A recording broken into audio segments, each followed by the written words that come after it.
Good morning, South Florida. Welcome to A Day in Miami, a show sponsored by Heyday Marketing, a premier public relations and marketing agency based right here in Miami, Florida. I am your host, Anabel, live from the studios of Miami's Community News. Today's guest, we have Scott Savin, Chief Operating Officer of World Jai Alai Sporting League. Thank you for joining us. My pleasure. Happy to be here. Thank you so much. Scott, to start the program, I would like to let our viewers know what you do at Jai Alai as a Chief Operating Officer for the world's fastest sport with a ball speed of 150 to 170 miles per hour. You've done your homework. Yes. So that's awesome. Really, I'm in charge of league operations, which has, looking out for the different players, putting the staff together, the management of the players, the league schedule, the various games, matches that we do, and trying to grow the league at the same time and bring in people like Heyday Marketing, who plays a role with us, and Lifestyle Miami, which plays a role with us. We're adding owners to our mix and just trying to make the way we play Jai Alai, which is a little bit different from how it's been played in the past, a growing thing for people in Miami to experience. That's wonderful. And can you tell us we were talking a little bit earlier before the show, and you were telling me that you've been with the organization for quite some time. Yes, I've been there 16 years, and our focus on Jai Alai really started about 8 years ago when we decided we were going to play Jai Alai at the Magic City Fronton. And 5 years ago, we actually launched professional play, and we're in our third season of Battle Court Jai Alai. Correct. That's wonderful. Okay, so let's talk a little bit about the history of Jai Alai. It originated in Spain in the 1700s. It came to Miami in the early 1920s, and it was really popular, right, in the 1940s through the 1980s. Then there was a player strike that shook up the sport quite a bit, and now it's regained its popularity thanks to you. So can you tell us a little bit about your vision for Jai Alai? Absolutely. And your historical recounting is very accurate. And I believe that next year will be the 100th anniversary of Jai Alai actually in Miami. Our vision is to grow the sport in Miami and to grow it actually beyond Miami. We're hoping that our players and additional players will be playing Jai Alai really across the globe. We're looking at Las Vegas, we're looking at New York, we're potentially looking at Dubai. So hopefully we'll be sort of launching here, which we've done, and growing the sport in Miami and then exposing it to people worldwide. That's wonderful. And you brought some equipment. It's called La Cesta, correct? Yes. So for viewers that may not know the sport but are interested, can you explain to us how it works?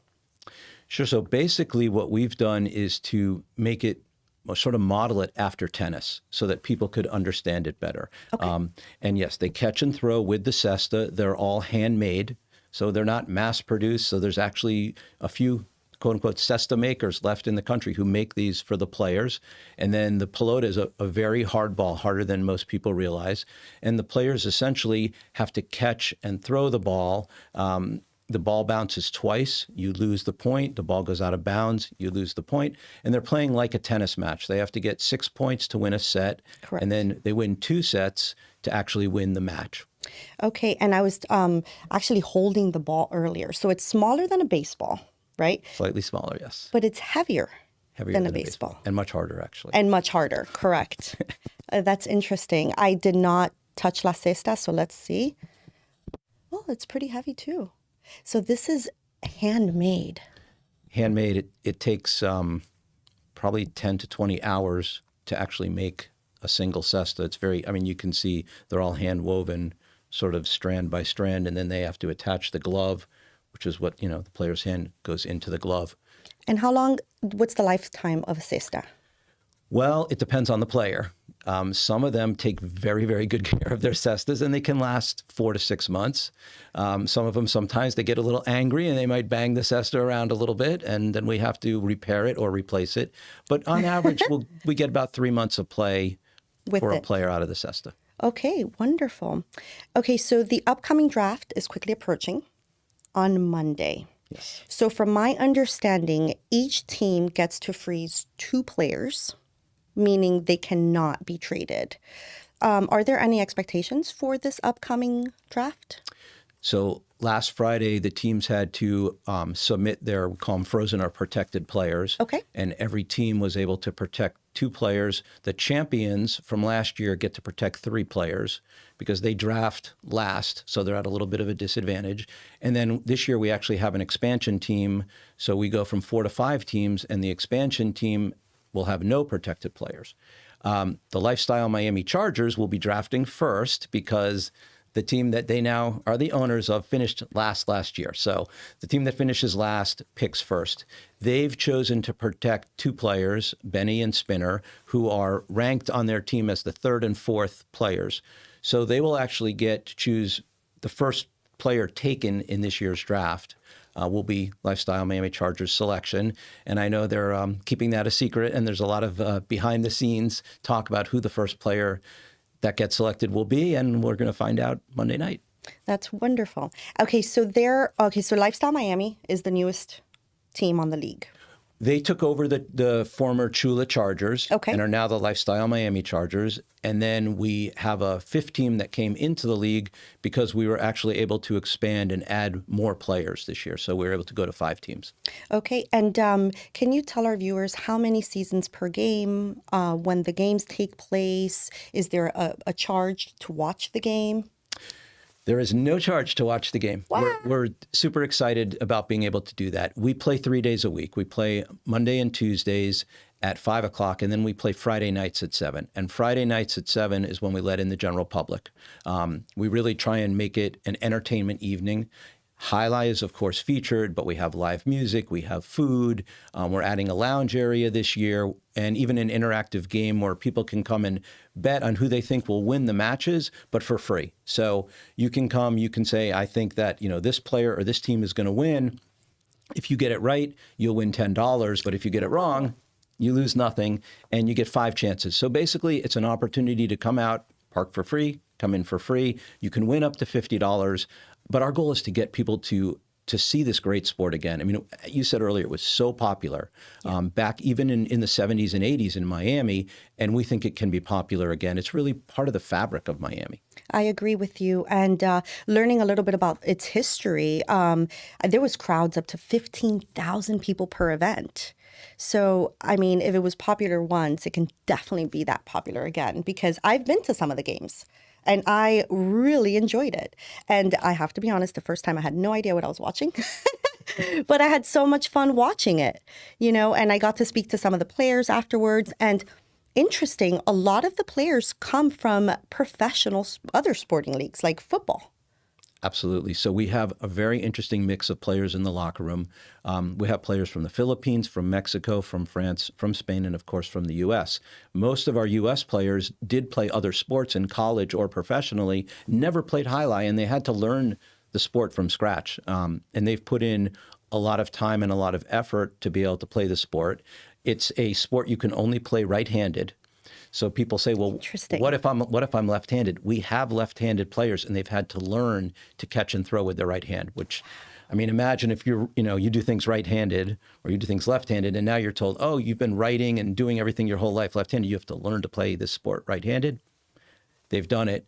And also, you mentioned earlier, the speed of the sport. The ball goes 150 miles an hour. It's amazing. And you've seen it in person, just how fast it is. And that makes it really exciting. And, you say 150 miles an hour. I don't think people appreciate it until they're there seeing it. The other day, someone said to me, that's faster than a plane is going when it takes off. And I'm like, yeah. Wow, that's a great comparison. So it's sort of like, yeah. And the ball is small and coming really quickly at you. And our guys wear no padding. They wear a helmet, but no padding whatsoever. Look at that. That's amazing. I never realized they were wearing paddings. They catch the ball every single time, thank God. That's a good thing. And the games take place at the Magic City Fronton. Yes. Correct? And they don't have to reserve before that. They can just park and show up and just really have a good time. Park, show up. We want everyone to have fun. They'll learn the game. Our announcers, we're announcing during the game, and they're explaining the game to people, and they can pretty quickly pick up on how the game is played. Again, if they're fans of tennis or ping pong, they'll they'll pick it up really quickly. But otherwise, they're going to quickly catch on to the rules of the sport. Correct. And that's why I had somebody explain to me and I caught on pretty quickly because I'm a tennis player myself. So I'm like, okay, I get that. And it's super fun. Is there anything else you would like to add? Well, I mean, we're just super excited that we are bringing Jai Alai back to Miami, where it belongs. You know, people think back to Miami Vice. There was a whole episode on Vice about Jai Alai. And our guys are, I want to say, better than the players of the 80s and 90s. They're really the best in the world. Okay. And our court, I guess the last thing is, our court is slightly smaller than courts were in the past at Dania or Miami. So it makes the game even faster. And they just have to be that much quicker with the reflexes. They're truly incredible athletes, gladiators in some way, but just amazing athletes. And we hope people will come out, see the sport, and I think love the sport the way those of us that are familiar with it do love it. I appreciate that. Absolutely. Okay, so when is the first game? February 3rd, correct? February 3rd, Yep. Friday at 7 p.m. And our first actual game night features the Lifestyle Miami Chargers against the 𝘠𝘵𝘠𝘴 Renegades. Now, the Renegades were the champions last season. Uh-oh. So the Chargers are getting thrown right in the fire there. Yes. And we'll see how they do, but it's going to be hopefully a great Friday night and people will come out and experience it. And how long does the game last? So in a game night, we have 6 matches. Mm-hmm. Each match usually lasts about 30 minutes. So it's 3 hours of entertainment. Perfect. And, you know, opportunities to place bets and just experience sort of the Jai Alai culture. Correct. And I'm really enjoying this new feature of placing bets. That's something that we felt we had to do this season. People are used to betting on Jai Alai. Correct. And the way we play it, it's a sports wager. Sports wagers are not legal in Florida yet. They will be someday.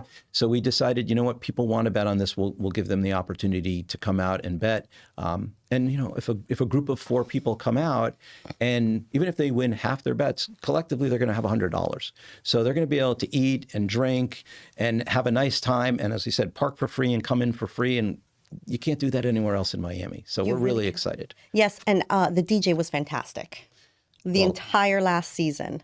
That's awesome. He will be back. Oh, yay. Absolutely. That's great. So, that's great. Yeah, he's terrific. And we're looking forward to that. And we've even had people ask us about potentially live music. So we may even throw in some live music later in the season. Oh, that's wonderful. Oh, that's good to hear. Well, thank you so much, Scott, for joining us here today. You heard from Scott Savin, the Chief Operating Officer for World Jai Alai. I am your host, Anabel, with A Day at Miami, sponsored by Heyday Marketing, a public relations agency based right here in Miami, Florida. For more information, please visit the website www.heydaymarketing.com. Thank you so much.